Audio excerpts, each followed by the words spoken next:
In the 80s and 90s, there was this feeling of joy when you walked into an arcade. 25 cents was all it cost to hop on Donkey Kong, Pac-Man, Space Invaders. Was joy for every kid, adult, and elderly. To those who enjoyed those cabinets, this age was known as the golden age of arcades. It was bliss.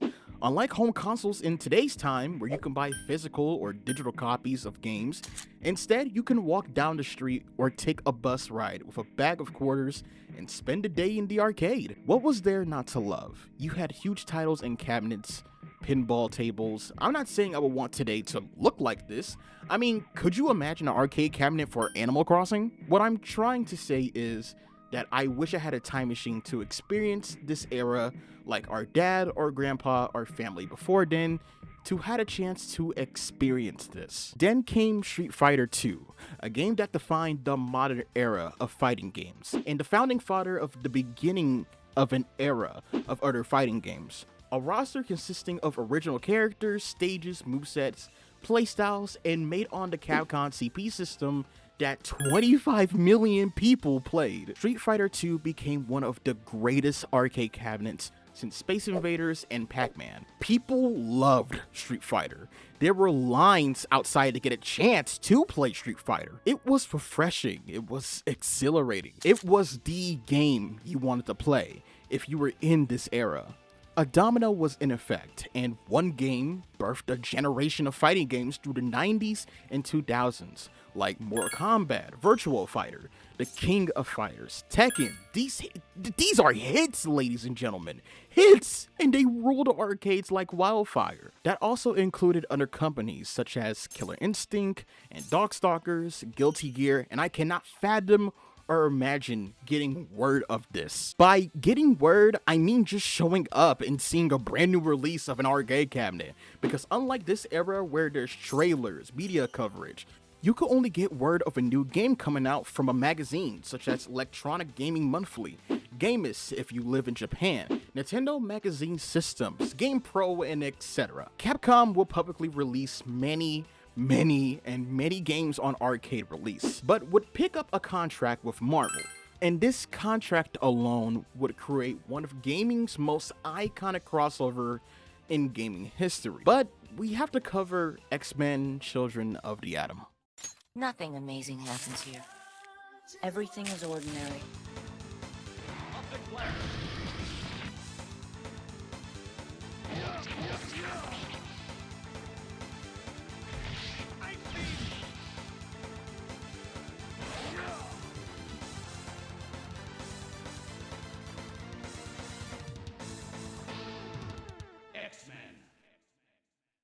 Capcom and Marvel will make a contract with a Marvel license to make X-Men Children of the Atom. Additional, to keep them collaborating, they will also toss in a secret character, that being Akuma from the Street Fighter series. Katsuya Akitomo, a designer and advisor for the game, was a massive fan of American comics, and even as a kid before, he joined Capcom as his first job was The Punisher, a beat-em-up side-scroller that came out in 1993, where Akitomo worked on in digital art for and even did animation. So when he joined Capcom and introduced them to American stylized comic books, he was dead set on making something special. Alex Gymnast, a design supporter for Children of the Atom, said, and I quote, X-Men was something we had recommend on the US side. We recommend doing a Marvel head-to-head fighting game using superheroes. Superheroes are made to order for that. And we were told to get one of the most popular ones. And at the time, mid-90s, X-Men, they were on top of the universe. The gameplay had the same system and was inspired by Street Fighter 2 Turbo and Darkstalkers. You can choose between 6 X-Men or one of the villains. The roster was 10 characters. Like SF2 Turbo, there was a super gauge bar, but instead it was called the X power gauge. To perform a level 1-2 ability, when that gauge fills up, players are allowed to perform an X ability, where you can use a Hyper X ability to break or counter throw, or even break the fall. This includes Super Jump, the ability to roll away or towards, you can aim Cyclops Octet Blast, and even pursue an opponent after throwing them for a follow-up attack.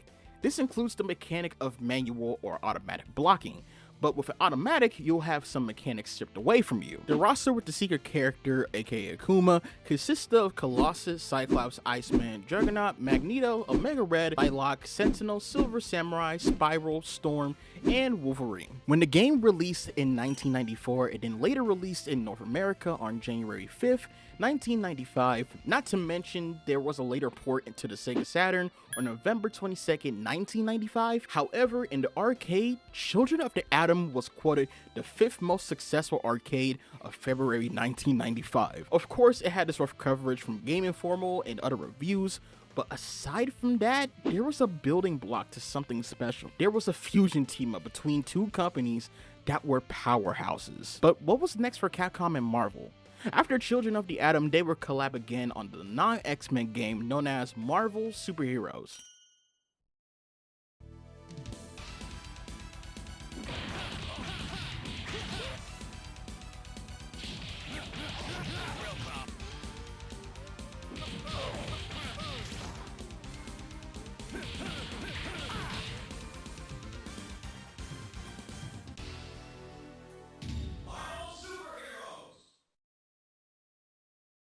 Marvel Superheroes released a year after X-Men Children of the Atom.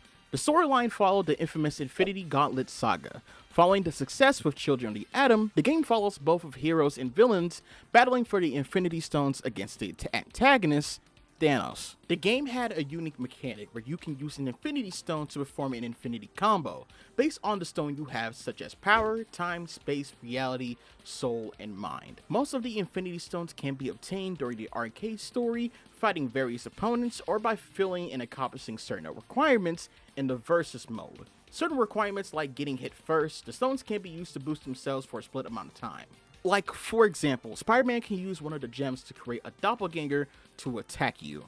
You had the normal, well-known famous characters such as Blackheart, Captain America, Doctor Doom, Hulk, Iron Man, Juggernaut, Magneto, Psylocke, Shuma-Gorath, we don't talk about him, Spider-Man, Wolverine, and Thanos, and a hidden character from the Darkstalkers series, Anita. The game was so massive that even the legend himself, Stan Lee, was there for the booth of the console conversion release at the Electronic Entertainment Expo. This game was also dedicated to one of comics' legendary artist and creator, Jack Kirby, who passed away during that time. The reception when released was labeled as the 11th most successful arcade game. In the 90s, these Capcom produced Marvel games were a giant present wrapped in a bow, and these games were only a year apart from each other.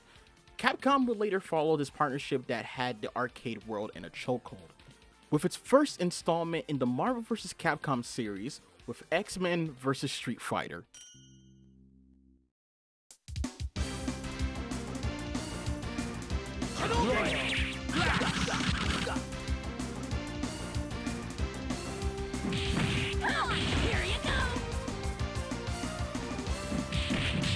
Optic blast.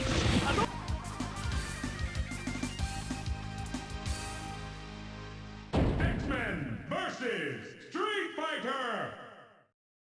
This was the very first game in the Marvel vs. Capcom series that was originally released in arcades in September 1996, and that included the Street Fighter II Turbo and Alpha incarnation of those characters, which included Charlie Nash. X-Men vs. Street Fighter was later given a port to the Sega Saturn the same year on November 27, 1997. This game's mechanics were the generational step for these follow-up games in the Versus series.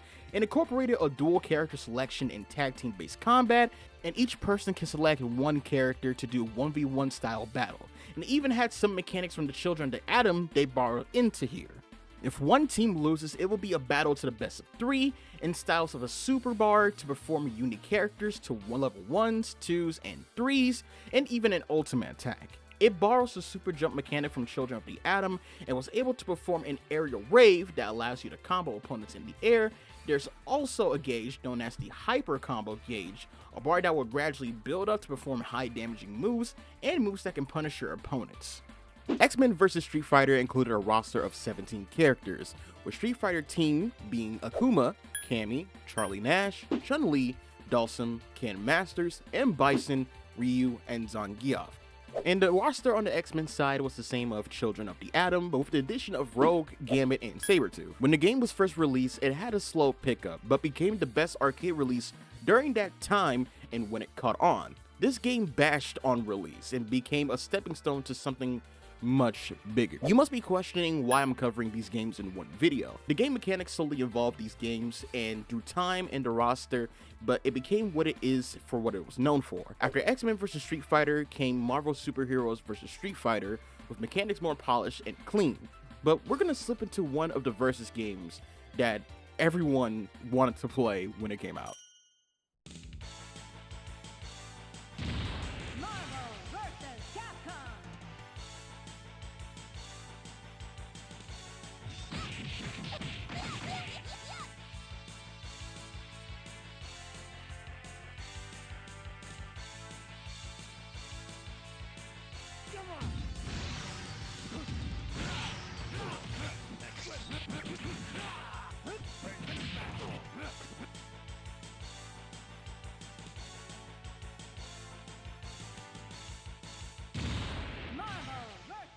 Marvel vs. Capcom released in July 1997. This game kept the traditional tag-based fighter, where you can select automatic or manual blocking, but one of the advisors for the game, Seth Killian, wanted one of the goals of Marvel vs. Capcom to control the insanity. The previous game were a high-paced chaotic warzone, and wanted to achieve balance with certain characters instead of being broken. From X-Men vs. Street Fighter, there was a reputation of having characters being too strong and having access to more than one infinite combo, becoming very repetitive, and they sought out to correct this in this sequel. And with a balance of each individual character came the variable assist mechanic, where you can tell an off-screen character to attack your opponent or set a trap, and also introduce a system called a duo attack team, where both characters perform each combo and goes into a hyper combo. This game had a lot of characters, but they had an infamous amount of secret characters. You can highlight a certain character and it'll be hidden, but once you do, you have an Armored Spider-Man, Mecha Zangief, Dark Sakura, Shadow Lady, and US Agent. This includes role from the Mega Man series, Hyper Venom, Gold War Machine, Sentinel, and Onslaught. The reception that this game got was stellar, and even outperformed Street Fighter 3 and became Capcom's most successful game. During that period, it later had a port to Dreamcast and had a mode where you can go 4v4 with certain characters. This game had everything. Almost. This next and final game to cover in this video is a game that had impact, highlights in the community and mechanics and characters that are explosive. I talked about the tip of the iceberg with MVC2, but to give this origin and to give basic mechanic info for this is Marvel vs. Capcom 2, New Age of Heroes.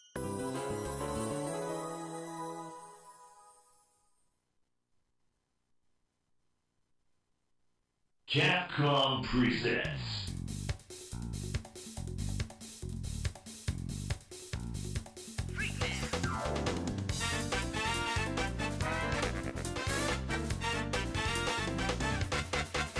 Ready?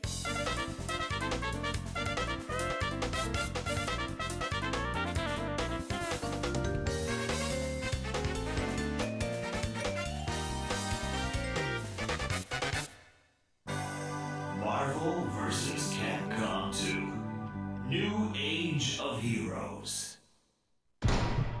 MVC2 came out in Japan on January 4th, 2000. It exploded with a roster of 56 characters, including bonus characters and timeless gameplay. It has integrated a brand new mechanic known as Snapback, where you can use half of your meter to forcefully swap out a character on the opponent's side. MVC2 also has a mechanic to designate a type of off-screen assist you want to have with more offense, defense, or healing.